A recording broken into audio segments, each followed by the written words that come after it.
everyone, welcome back. It's me Anamika. So നമ്മുടെ ഇന്നത്തെ video എന്ന് പറയുന്നത് ഞാൻ മുന്നേ ഇട്ടിട്ടുണ്ടായിരുന്ന വീഡിയോയിൽ ഇങ്ങനെ കുറച്ച് കമൻറ്റ്സ് വന്നിട്ടുണ്ടായിരുന്നു കേട്ടോ. അപ്പോൾ നിങ്ങൾ എന്തെങ്കിലും റിക്വസ്റ്റ് ചെയ്ത് കഴിഞ്ഞാൽ ഞാൻ ആ വീഡിയോ ചെയ്യാണ്ടിരിക്കുമോ? അപ്പോൾ അതുകൊണ്ടാണ് ആ ഒരു ടോപ്പിക്കിൽ ഒരു വീഡിയോ ചെയ്യാമെന്ന് ഓർത്തത്. സോ അതാണ് നമ്മുടെ ഇന്നത്തെ വീഡിയോ എന്ന് പറയുന്നത് കേട്ടോ. അപ്പോൾ നിങ്ങൾക്ക് ഈ വീഡിയോസൊക്കെ ഇഷ്ടപ്പെടുന്നുണ്ട്, നിങ്ങൾക്ക് യൂസ്ഫുൾ ആവുന്നുണ്ടെന്നുണ്ടെങ്കിൽ തീർച്ചയായിട്ടും സബ്സ്ക്രൈബ് ചെയ്യുക, ലൈക്ക് ചെയ്യുക, അതേപോലെ തന്നെ നിങ്ങളുടെ ഫ്രണ്ട്സിനും ഷെയർ ചെയ്യുക. പിന്നെ എൻ്റെ സൗണ്ട് വന്നിട്ട് എനിക്ക് കുറച്ച് ചുമയും തൊണ്ടവേദനയും കുറച്ച് പ്രശ്നങ്ങളൊക്കെ ഉണ്ട്. അപ്പോൾ അത് കാരണമാണ് സൗണ്ട് ഇങ്ങനെ ഇരിക്കുന്നത്. അപ്പോൾ നിങ്ങളത് കാര്യമാക്കണ്ട. ഓക്കെ, അപ്പോൾ ഞാനിങ്ങനെ എൻ്റെ ഫോണിൽ കാര്യങ്ങളൊക്കെ എഴുതി സെറ്റ് ചെയ്ത് വെച്ചിട്ടുണ്ട്, നിങ്ങളുടെ കുറച്ച് ഡൗട്ട് കാര്യങ്ങൾ ഒക്കെ. അപ്പോൾ മെയിനായിട്ട് എന്താണ് ഈ ഒരു കമ്പ്യൂട്ടർ സയൻസ് എഞ്ചിനീയറിങ്ങിൽ വരിക എന്നുള്ളത് നിങ്ങൾക്ക് കുറച്ച് പേർക്ക് ഡൗട്ട് ഉണ്ട്. അപ്പോൾ ഈ ഒരു കമ്പ്യൂട്ടർ സയൻസ്, അതായത് ബിടെക്കിൽ തന്നെ നമുക്ക് പല പല ബ്രാഞ്ചുകളുണ്ട്. അതായത് സിവിൽ എഞ്ചിനീയർ ഉണ്ട്, കമ്പ്യൂട്ടർ സയൻസ് എഞ്ചിനീയർ ഉണ്ട്, മറീൻ എഞ്ചിനീയർ ഉണ്ട്, അങ്ങനെ പല പല ടൈപ്പ് ഓഫ് വെറൈറ്റി ഉണ്ട്. ഇന്ന് നമ്മൾ സംസാരിക്കാൻ പോകുന്നത് ബിടെക് കമ്പ്യൂട്ടർ സയൻസ് എഞ്ചിനീയറിങ്ങിനെ പറ്റിയിട്ടാണ് കേട്ടോ. അപ്പോൾ നമുക്ക് സ്പെഷ്യലായിട്ട് ഈ ഒരു ബിടെക് കമ്പ്യൂട്ടർ സയൻസ് എഞ്ചിനീയറിംഗ് മാത്രം അത് തന്നെയുണ്ട്, സെപ്പറേറ്റ് ആയിട്ടും ഉണ്ട്.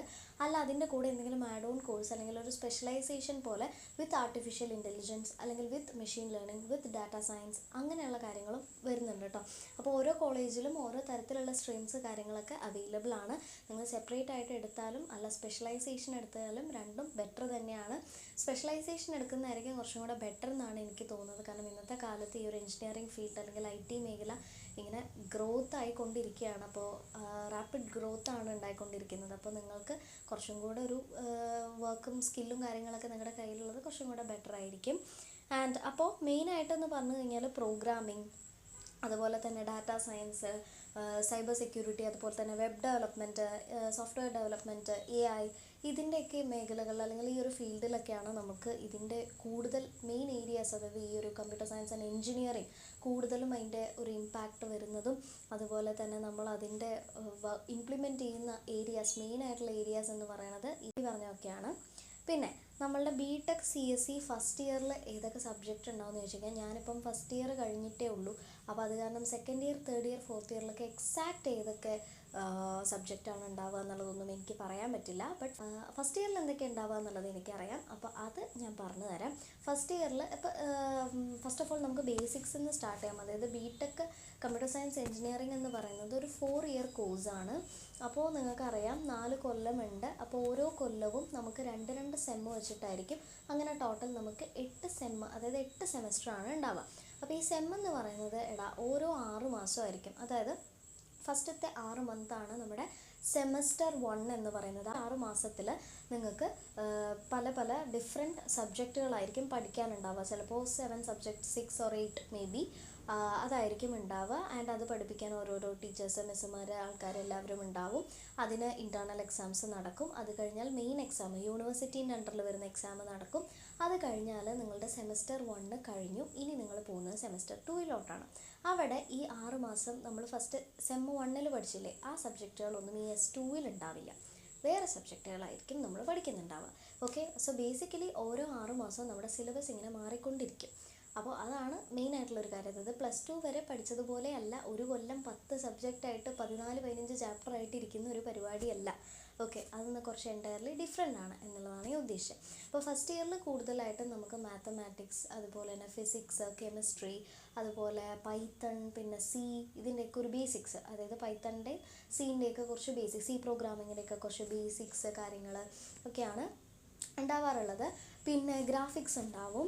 പിന്നെ ഫൗണ്ടേഷൻ, അതായത് കമ്പ്യൂട്ടറിൻ്റെ കുറച്ച് ഹാർഡ്വെയർ പാർട്സ് കാര്യങ്ങളൊക്കെ പഠിപ്പിക്കുന്ന ഫൗണ്ടേഷൻ ഉണ്ടാവും. പിന്നെ ആർട്ടിഫിഷ്യൽ ഇൻ്റലിജൻസിൻ്റെ കുറച്ച് ബേസിക്സ് കാര്യങ്ങളൊക്കെ പഠിക്കാനായിട്ടുണ്ടാവും.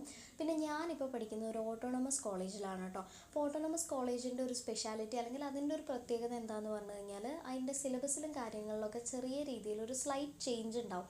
അപ്പോൾ അതനുസരിച്ചിട്ട് ഇപ്പോൾ എനിക്ക് 1-2 സബ്ജക്റ്റ് എക്സ്ട്രാ വരാം, ചില സബ്ജക്റ്റ് ചിലപ്പോൾ ഇല്ലാതെ ആവാം, അങ്ങനെയൊക്കെ കുറച്ച് ചേഞ്ചസ് കാര്യങ്ങൾ വരും. അതുകൊണ്ട് ഇന്നതൊക്കെ തന്നെയാണ് നിങ്ങളുടെ സബ്ജക്റ്റ് എന്ന് എനിക്ക് ഒരിക്കലും പറയാൻ പറ്റില്ല. അത് നിങ്ങൾ ചൂസ് ചെയ്യുന്ന കോളേജും കോഴ്സും അനുസരിച്ച് അവിടെ ഓട്ടോണമസ് ആണോ അല്ല ഓട്ടോണമസ് അല്ലയോ എന്നുള്ളതിനൊക്കെ അനുസരിച്ചിട്ട് ഇത് മാറിക്കൊണ്ടിരിക്കും എന്നുള്ളതാണ്. അപ്പോൾ ഓട്ടോണമസ് എന്ന് ബേസിക്കലി പറയുമ്പോൾ കൂടുതൽ കാര്യങ്ങൾ, അതായത് exam, syllabus, subjects, exam dates ഇതൊക്കെ ഡിക്ലെയർ ചെയ്യാനും തീരുമാനിക്കാനുമുള്ള ഒരു ഇത് നമ്മുടെ കോളേജിൻ്റെ ആൾക്കാർക്ക് തന്നെയായിരിക്കും ഉണ്ടാവുന്നത്. അതായത് യൂണിവേഴ്സിറ്റീൻ്റെ അണ്ടറിൽ തന്നെയാണെങ്കിൽ പോലും കൂടുതൽ ഈ കാര്യങ്ങളൊക്കെ ഡിസിഷൻസ് കൂടുതൽ എടുക്കുന്നത് നമ്മുടെ കോളേജ് തന്നെ ആയിരിക്കും എന്നുള്ളതാണ്. പക്ഷേ യൂണിവേഴ്സിറ്റീൻ്റെ കീഴിലാകുമ്പോൾ പറഞ്ഞാൽ യൂണിവേഴ്സിറ്റി പ്രൊവൈഡ് ചെയ്തിട്ടുള്ള ആ സിലബസ് വെച്ച് തന്നെ നമ്മൾ പഠിക്കണം. അതിനെ ബേസ് ചെയ്തിട്ടുള്ള ക്വസ്റ്റ്യൻ പേപ്പർ ആയിരിക്കും. അവർ ഡിക്ലെയർ ചെയ്യുന്ന ഡേറ്റിന് വേണം നമ്മൾ പോയി എക്സാം എഴുതാൻ. അങ്ങനെയൊക്കെയാണ്. അപ്പോൾ ഇത് ഇപ്പോൾ പറയുമ്പോൾ നിങ്ങൾക്ക് എത്രത്തോളം ഇത് മനസ്സിലാവുന്നുണ്ടെന്ന് എനിക്ക് അറിയുന്നില്ല. ഞാൻ ഏറ്റവും കൂടുതൽ സിമ്പിളായിട്ട് നിങ്ങൾക്ക് മനസ്സിലാക്കാൻ പറ്റുന്ന രീതിയിലാണ് എക്സ്പ്ലെയിൻ ചെയ്ത് തരുന്നത്. ബട്ട് ഐ ഡോണ്ട് നോ നിങ്ങൾക്ക് എന്തെങ്കിലും കിട്ടുന്നുണ്ടോ എന്നുള്ളത് എനിക്കറിയില്ല. നിങ്ങൾ എൻ്റർ ആയിക്കഴിഞ്ഞാൽ ഒരു ഫസ്റ്റ് ഇയറിൽ എത്തുമ്പോൾ തന്നെ നിങ്ങൾക്ക് ഏകദേശം ഒരു ഐഡിയ ഒക്കെ പിടികിട്ടും കേട്ടോ. അപ്പോൾ ബേസിക്കലി നമ്മുടെ ഫസ്റ്റ് ഇയറിൽ ഇന്നതൊക്കെയാണ് വരുന്നത്. പിന്നെ സെം 1 ഇപ്പോൾ നിങ്ങൾക്ക് ഫിസിക്സ് ആയിരുന്നു എന്നുണ്ടെങ്കിൽ സെം 2 നിങ്ങൾക്ക് കെമിസ്ട്രി ആയിരിക്കും. രണ്ടും കൂടെ ഒരുമിച്ച് ഒരു സെമ്മിൽ വരില്ല. ഓക്കെ, ഒരു സെമ്മിൽ അത് ആദ്യത്തെ 6 മാസം നിങ്ങൾക്ക് ഫിസിക്സ് ആയിരുന്നു ഉണ്ടായെന്ന് വെച്ചാൽ അടുത്ത 6 മാസം അതായത് സെമസ്റ്റർ 2 പോകുമ്പോൾ നിങ്ങൾക്ക് കെമിസ്ട്രി ആയിരിക്കും. അപ്പോൾ അവിടെ ഫിസിക്സ് ഉണ്ടാവില്ല എന്നർത്ഥം. അപ്പോൾ ഇത്രയാണ് നമ്മുടെ പാർട്ട് 1. ഞാനിത് പാർട്ട് 2 കൂടെ ഇതിൻ്റെ കൂടെ ഇൻക്ലൂഡ് ചെയ്യാനായിട്ട് പറ്റില്ല, കാരണം വീഡിയോ ഒത്തിരി ലെങ്ത് ആയി പോകും. അതുകൊണ്ട് വീഡിയോ ഇവിടെ വെച്ച് നിർത്തുകയാണ്. അപ്പോൾ ഇതിൻ്റെ പാർട്ട് 2 ഡേയ്സിൻ്റെ ഉള്ളിൽ വിത്തിൻ 2 ഡേയ്സ് അല്ലെങ്കിൽ 1 ഡേയ്സിൻ്റെ ഉള്ളിൽ തന്നെ അപ്ലോഡ് ചെയ്യുന്നതായിരിക്കും. So please do watch it guys. Bye bye.